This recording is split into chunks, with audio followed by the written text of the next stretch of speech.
ഉപദേശി, ഞങ്ങൾ വിഗ്രഹങ്ങൾ വെച്ച് ആരാധിക്കുകയും അവയ്ക്ക് നേർച്ചകൾ കഴിക്കുകയും ചെയ്യാറുണ്ട്. പക്ഷെ നിങ്ങളുടെ ആൾക്കാർ ഇതൊന്നും ചെയ്യാറില്ലല്ലോ.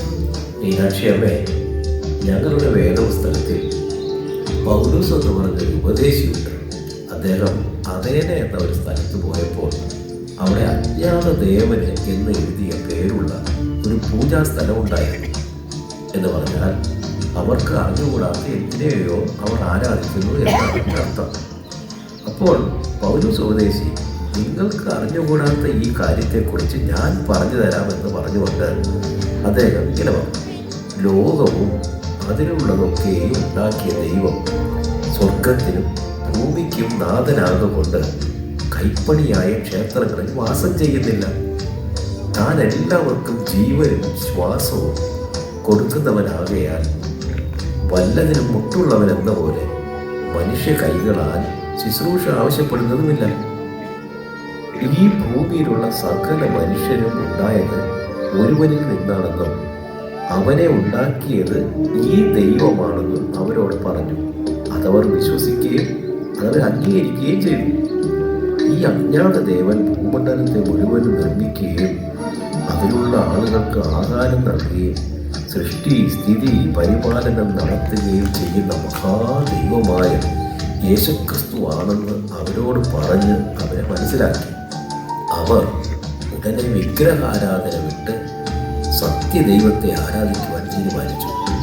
ആ ദൈവത്തിൻ്റെ മക്കളെന്ന നിലയിൽ ആ ദൈവം മനുഷ്യൻ്റെ ശില്പവിദ്യയും സങ്കല്പവും കൊണ്ട് കൊത്തിത്തീർക്കുന്ന പൊന്ന്, വെള്ളി, കല്ല് എന്നിവയോട് സാദൃശ്യമെന്ന് നിരൂപിക്കേണ്ടതില്ല. എന്നാൽ ഇപ്പോൾ നീ കേട്ടോളൂ, അറിയായ്മയുടെ കാലങ്ങളെ ദൈവം കണക്കാക്കുന്നില്ല. അതുകൊണ്ട് എല്ലായിടത്തും എല്ലാവരും മാനസാന്തരപ്പെടണമെന്നും മനുഷ്യരോട് ദൈവം കൽപ്പിക്കുന്നു. അത് മീനാക്ഷി വിശ്വസിക്കുന്നു? അതെ, വിശ്വസിക്കുന്നു ഉപദേശി, വിശ്വസിക്കുന്നു. ഇതിനെക്കുറിച്ച് കൂടുതൽ അറിയാൻ ഞങ്ങളുടെ പ്രാർത്ഥന നടക്കുന്ന വീട്ടിലൊന്ന് വരണേ. തീർച്ചയായും ഉപദേശി. ആകട്ടെ മീനാക്ഷി, അവിടെ വെച്ച് നോക്കാം. ദൈവം നിങ്ങളെ അനുഗ്രഹിക്കട്ടെ.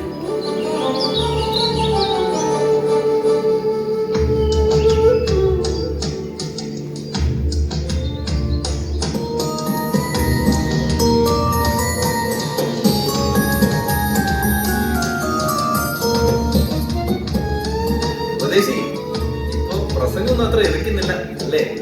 എന്ത് പറ്റി? അതുകൊണ്ടാണോ ഒറ്റയ്ക്ക് ആൾക്കാരെ കിട്ടുമ്പോഴൊക്കെ ഉപദേശി പ്രസംഗിക്കുന്നത്? അല്ല സഹോദരങ്ങളെ, കൂട്ടത്തോടെ ആൾക്കാർ വരുമ്പോൾ മാത്രമല്ല പ്രസംഗിക്കേണ്ടത്.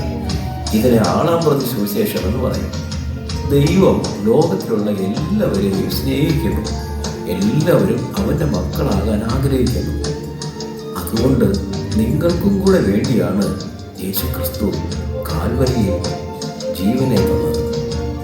ഉപദേശിക്ക് എവിടെ നിന്നോ പണം കിട്ടുന്നുണ്ട്. അതുകൊണ്ട് ഇങ്ങനെ പ്രസംഗിച്ച് നടന്നാൽ മതിയല്ലോ. കാര്യങ്ങളൊക്കെ സന്തോഷമായി നടക്കും.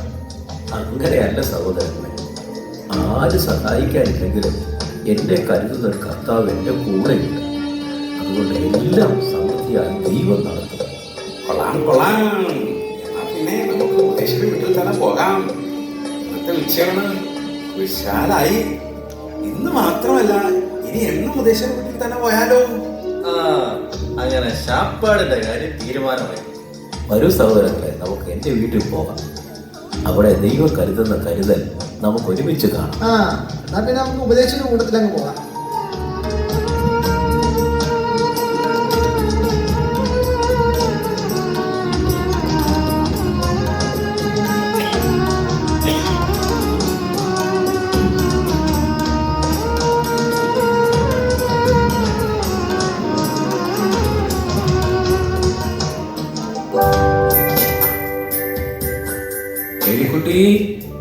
ഏലിക്കുട്ടി, ഇവളെവിടെ പോയി? ഏലിക്കുട്ടി. അച്ചായൻ വന്നോ? കൂടെ ആരൊക്കെ ഉണ്ടല്ലോ. ഇവരൊക്കെ ആരാ അച്ചായ? ഇവരൊക്കെ എൻ്റെ പുതിയ സുഹൃത്തുക്കളാണ്. കവലയിൽ നിന്ന് കിട്ടിയതാണ്. ഇവരുമായിട്ടാണ് നമുക്കിന്ന് ഉച്ചയൂണ്. അച്ഛാ, ഇവിടെ ഒന്നും ഇരിപ്പില്ലല്ലോ. ഇന്ന് ഉച്ചക്കലത്തെ കാര്യം തന്നെ വളരെ ബുദ്ധിമുട്ടില്ല. ഇവരെയൊക്കെ നമ്മൾ എങ്ങനെയാ സൽക്കരിക്കുന്നത്?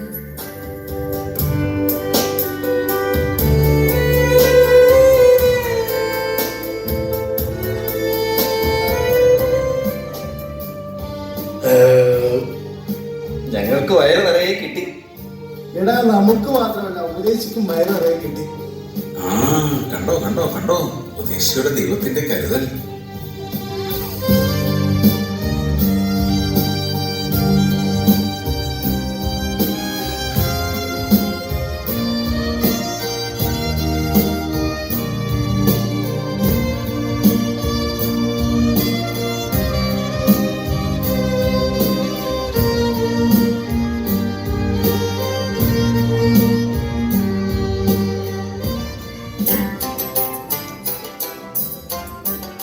മൂത്താമ്പാക്കൽ വീടേതാണാവോ? മൂത്താമ്പാക്കൽ വീടേതാണാവോ? മൂത്താമ്പാക്കൽ വീടേതാണാവോ? എന്റെ റബ്ബേ, ഈ വഴി തന്നെയല്ലേ ഓര് പറഞ്ഞത്?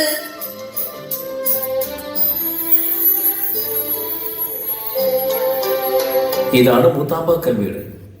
എന്റെ പടച്ചോനെ, ഞമ്മളീ കടവായ കടവെല്ലാം നിങ്ങളെ അന്വേഷിച്ചീന്. ആരാണ് നിങ്ങൾ? എവിടെ നിന്ന് വരുന്നു? ഇതാരാ തന്നുവിട്ടത്? ഇത് ഞമ്മടെ മോലാളി പിള്ളേച്ചന്റെ പുരേന്ന് തന്നുവിട്ടതാ. ഇവിടെ തരാൻ പറഞ്ഞു, അങ്ങനെ ഞാൻ കൊണ്ടുവന്നതാ. കരുതുന്നു ദൈവമേ, നിനക്ക് സ്തോത്രം സ്തോത്രം സ്തോത്രം. ഇതെന്താ? അരി, തേങ്ങ, കപ്പ എല്ലാം സുഭിക്ഷമായിട്ടുണ്ടല്ലോ. ദൈവമേ നന്ദി.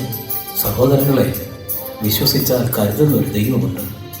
അതിന്റെ തെളിവാണ് നിങ്ങൾക്കും അവനിൽ വിശ്വസിക്കാം. അയ്യോ, ഇത് അതിശയം തന്നെ. ഉപദേശി, ഇങ്ങനെയും കരുതുന്ന ഒരു ദൈവമുണ്ടോ? ദൈവിക കരുതലാണിത്. ഇത് ദൈവിക കരുതലാണ്. അതെ, ശരിയാണ്. അതെ അതെ അതെ, ഞാനും ഈ ദൈവത്തെ വിശ്വസിക്കുന്നു. ഞാനും ഈ ദൈവത്തെ വിശ്വസിക്കുന്നു. നിങ്ങൾ അല്പനേരം കാത്തിരിക്കും. നമുക്ക് ഒരുമിച്ച് ഭക്ഷിച്ചിട്ട് മടങ്ങിപ്പോവാം. ദൈവിക കരുതലാണിത്. ഇത് ദൈവിക കരുതലാണ്. നമുക്ക് ഒരുമിച്ച് ഭക്ഷിക്കാം.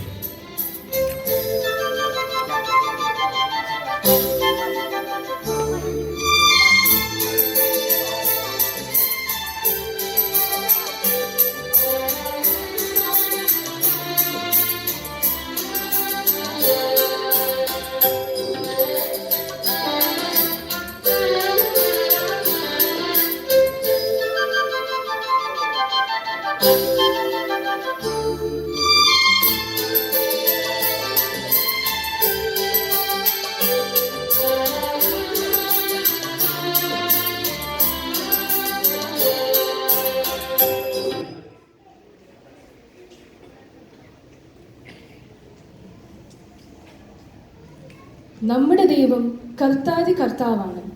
അവന്റെ മുഖത്തെ നോക്കിയവർ പ്രകാശിതരായി. അവർ ഒരു നാളിലും ലജ്ജിച്ചു പോയതുമില്ല. സാധു ദൈവത്തിൽ മാത്രമാണ് വിശ്വസിച്ചത്. കളിയാക്കാൻ ഒരു കൂട്ടർ നിന്നപ്പോഴും സാധു കർത്താവിൽ വിശ്വസിച്ച് പ്രാർത്ഥിച്ചു. വിശ്വസിച്ച് പ്രാർത്ഥിച്ച സാധു ദൈവത്തിന്റെ കരുതൽ കണ്ടു. ക്രിസ്തുവിലായിരിക്കുന്ന നമുക്ക് സാധു കൊച്ചുവിന് ഉപദേശിയെ ഒരു മാതൃകയാക്കാം. ഏലിയാവിനെ കാക്ക കൊണ്ട് പോഷിപ്പിച്ച ദൈവം നമ്മുടെ ദൈവമാണ്. അവൻ നമ്മളെ കരുതും. അവൻ നമ്മളെ തക്ക സമയത്ത് ഉയർത്തേണ്ടതിന് അവൻ്റെ ബലമുള്ള കരങ്ങളിൽ താണിരിക്കാം. ഈ സ്കെച്ച് നമുക്കെല്ലാവർക്കും ഒരു പ്രചോദനമാകട്ടെ എന്ന് പ്രാർത്ഥിക്കുന്നു.